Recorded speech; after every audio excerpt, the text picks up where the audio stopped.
오늘 누가복음 13장 10절로 17절까지의 말씀을 통하여서 합당하지 아니하냐라는 제목으로 강의 이어가도록 하겠습니다. 오늘 본문에 등장하는 이야기를 짧게 잠깐 요약해 보자면 예수님께서 안식일에 회당에서 가르치시며 또 그곳에 앉아있던 어느 병 걸린 귀신 들린 여인을 자유케 하여 주십니다. 구원하여 주십니다. 그랬더니 회당장이 안식일에 병 고치는 것을 마땅치 않게 여기기에 예수님께서는 그들의 외식을 지적하시면서 너희들도 필요에 따라 안식일에 일을 하지 않느냐. 그러니 이 여인을 병 고치는 것이, 이 여인을 자유케 하는 것이 합당하지 아니하느냐라고 말씀을 하시죠. 복음서에 등장하는 모든 예수님의 말씀과 사역은 의미가 있습니다. 당시에 예수님을 따라다니던 사람들뿐만 아니라 오는 여러 세대를 위한 것입니다. 예수님께서 비유의 말씀을 하신다?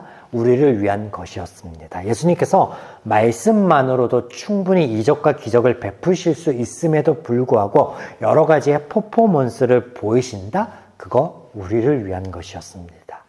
오늘 예수님의 말씀과 귀신을 쫓는 본문의 이야기 또한 우리에게 말씀하시는 것이며 우리를 위한 것인데 이것을 통해서 우리는 가치를 아는 것이 얼마나 복된 일인지 알 수 있습니다.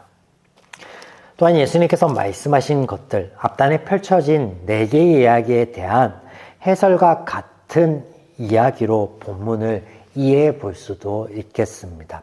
자, 조금씩 천천히 좀 본문을 보도록 하겠습니다.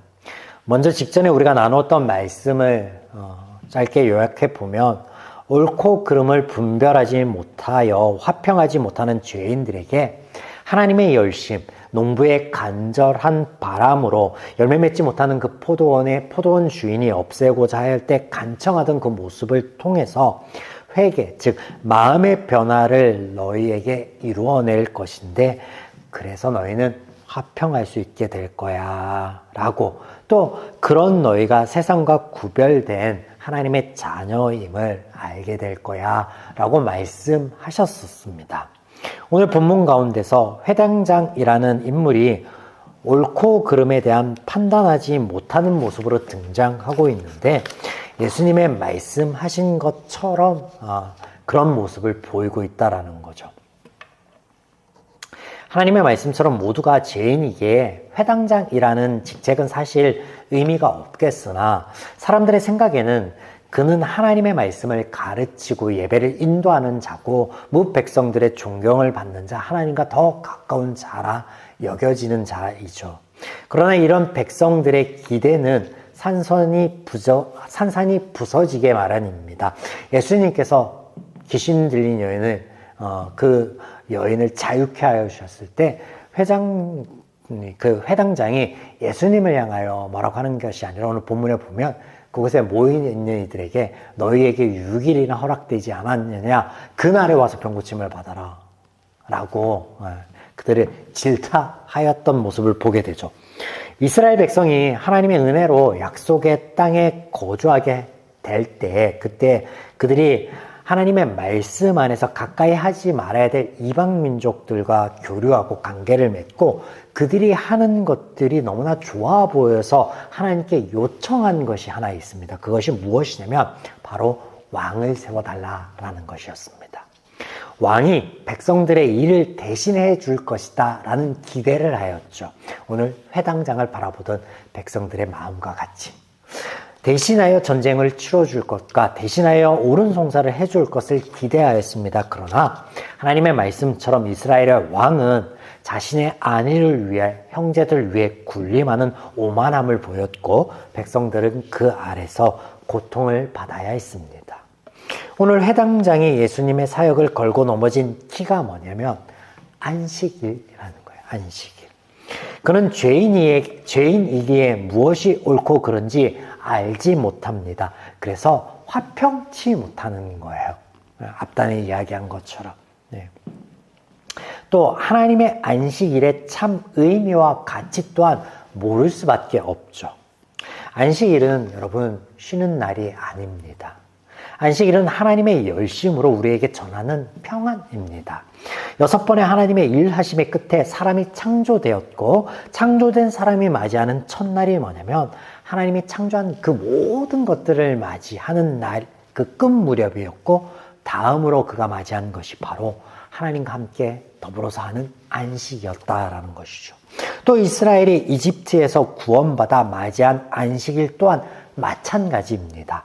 하나님의 일하심으로 그들이 종되었던 이집트에서 노임을 받은 것, 하나님의 일하심으로 그들이 심지도 가꾸지도 않았는데 매일 일용할 양식을 얻었던 것, 이것이 하나님의 은혜임을 알게 하시려고 그들에게 말씀하신 것이 무엇이냐면 안식일이었습니다.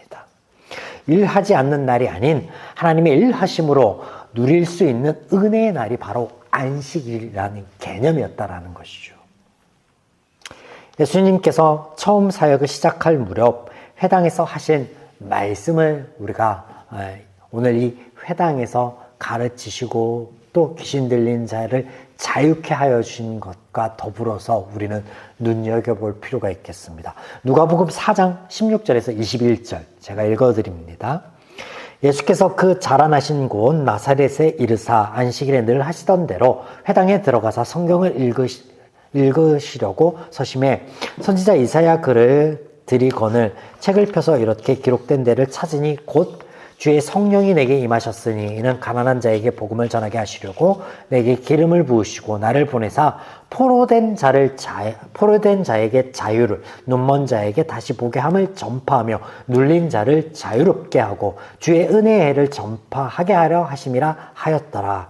책을 덮어 그 맡은 자에게 주시고 앉으시니 회당에 있는 자들이 다 주목하여 보더라. 이에 예수께서 그들에게 말씀하시되 이 글이 오늘 너희 귀에 응하였느니라. 하나님의 말씀이 2000년 전 이 땅에 임하였듯 오늘 우리에게 임함이 합당합니다. 하나님의 일하심이 하나님께서 하나님의 일하심이 합당합니다. 예수님께서 회당에서 선포하셨고 또 지금 그 선포하신 대로 그 사역을 이어가시며 귀신 들린 이를 자유케 하심이 합당합니다. 그리고 그것을 우리가 믿음으로 바라볼 수 있는 것 또한 합당하겠죠. 오늘 본문 16절에 등장하는 합당하다라는 이 말의 의미는 필요와 의무입니다.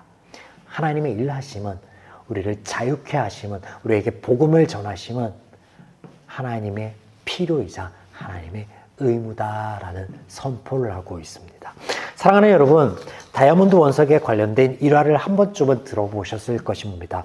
문명의 발달이 덜하였던 곳에 아이들이 우리나라 아이들이 가지고 놀던 공기놀이처럼 다이아몬드 원석을 가지고 놀고 있었습니다.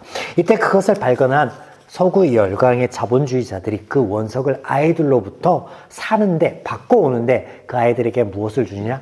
사탕과 껌, 초콜릿 등을 주고 원석을 가져옵니다. 오늘 우리가 하나님과 하나님의 일하심의 가치를 분별하지 못한다면 성경 안에서 우리를 향해서 하나님이 말씀하신 것들과 우리 삶 가운데 하나님이 이루어 놓으신 것들을 우리가 그 가치를 분별하고 깨닫지 못한다면 우리가 얼마나 복된 존재인지 또 우리의 삶이 얼마나 귀하고 아름다운 것인지 누리지 못하게 될 것입니다. 다만 오늘 이 말씀을 통하여서 저와 여러분이 깨달아 하나님 안에서 우리의 삶을 바라보며 그 안에서 자유할 수 있기를, 평안할 수 있기를, 또 화평할 수 있기를 주님의 이름으로 축원드립니다.